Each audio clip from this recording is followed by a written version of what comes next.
first we're going to break down that whole number one pick situation. You want to go first, Kev, or you want me to lead it off? Oh, I'll go first. Okay. I'll go first. You mentioned that you owned him last year, so you're definitely biased on this. Lev Bell's the number one pick in fantasy this season. Lev Bell, my dude is so involved in the running game and in the passing game. I mean, he had 320 carries last year and 85 grabs. He had over 400 touches last year. Ain't no other running back touched the ball 400 times last year. Ain't no running back touched the ball. Oh, no. But you don't think at a certain point it might catch up with him? Because it's not the first time he's reached that territory. I mean, I feel like he doesn't really get. I feel like he's one of those running backs where when he takes these hits, he isn't getting cracked across the face. He isn't taking these huge nasty shots.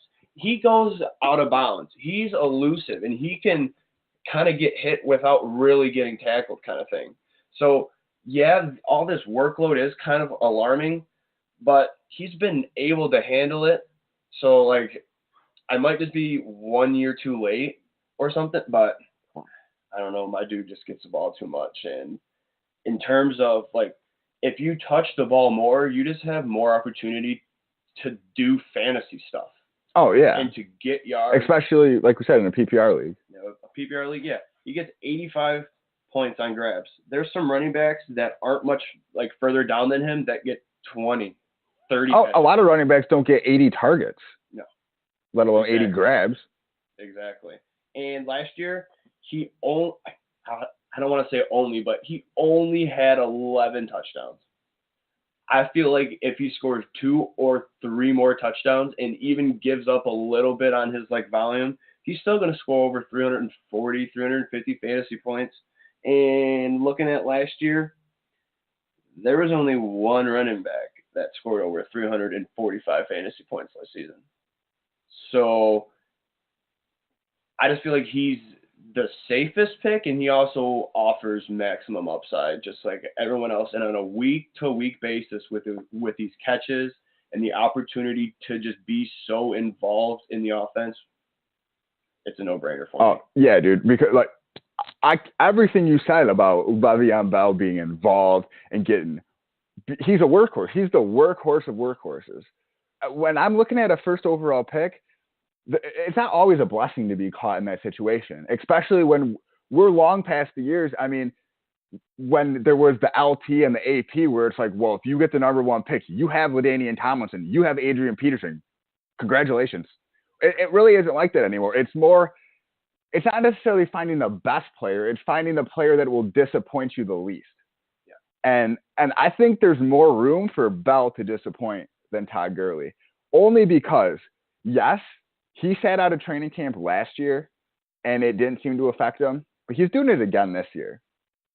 Who knows how it's he's not practicing as much as he should be. He really doesn't need it, but that conditioning, as he's getting older, not having all of that, not having the month and a half of walkthroughs, all that, it could catch up with him. And that's why I think Todd Gurley would be my pick for the number one overall draft pick this season. Like you said, I did own him last year. He got the nickname of the Gurlinator because, boy, it was fun. Those weeks 14, 15, 16. Yeah, bro. He was dropping 40, 50 fantasy points those weeks. Oh, my Lord. He was a complete stud. He won so many people besides me. He won a lot of people championships last season. But, last year with Gurley, he had so many big plays. I mean, and he scored 19 total touchdowns last year. Oh, yeah. 19's a ton. There is natural touchdown regression, possible target regression with another year under Goff's belt, and another year with rapport with those receivers. Rams, they did acquire Brandon Cooks, so maybe they are going to be throwing the ball. Honestly, dude, I don't. Early because he had a lot of work last year because they didn't have any speed. They had Sammy Watkins. What's the difference between Brandon Cooks and Sammy Watkins? I don't see one. Sammy Watkins is better than Brandon Cooks, in my opinion. Brandon Cooks might be faster, but I don't see the addition of Brandon Cooks plus the subtraction of Sammy Watkins equating in much of a difference for Gurley. But I mean, dude, last year it was a little surprising the sheer amount of volume he got. It was really not expected. He was not expected to get 87 targets last year and 64 grabs. He almost had 800 receiving yards, 2,000 all-purpose yards. 65 grabs for 800 yards and 6 scores is like a wide receiver 4, like just in his receiving numbers. Like that's a rosterable receiver. But he literally is their offense. The Rams don't have an Antonio Brown. They don't have a Juju Smith-Schuster. They don't have these people. Like, the Cooper Kupp is fine. Robert Woods is fine. I don't like Brandon Cooks, but that's for another show later this week. In a couple of days, not this week, because this week's over. But I still see him being heavily involved. And those he gets like 80% of the red zone looks, either catching or rushing. He gets 80% of those red zone targets or like touches. He has to. It was at least last year he did, and I don't really see that changing because he was so efficient at it. So like maybe it's not even about the teams. Like what about the fact that Todd Gurley just got fucking paid and Lev Bell another slap in the face. Be playing for himself. Like he ain't playing for the Steelers this year.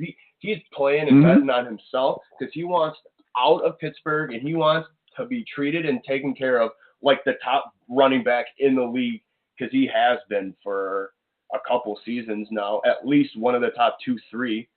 He deserves to be taken care of and paid. And if Pittsburgh ain't gonna do it, it's gonna be in Lev Bell's hands. And I just feel like that he won't let this year be a disappointing year because this is the first year that he's actually playing for himself and playing for a contract because he ain't never going to get it. But, dude, he hasn't gotten that big contract. What does he have to prove this season? What does he have to prove? What if he ends up sitting out a couple games? You know? I mean, I'm not saying it will happen, but it's definitely a possibility. Football is a ruthless sport. He plays the most ruthless position in a ruthless sport in terms of getting banged up and just horrible injuries. So I guess we'll see, but you really can't go wrong. Just that whole training camp missing time and the whole contract situation really kind of stirs me away from Le'Veon Bell.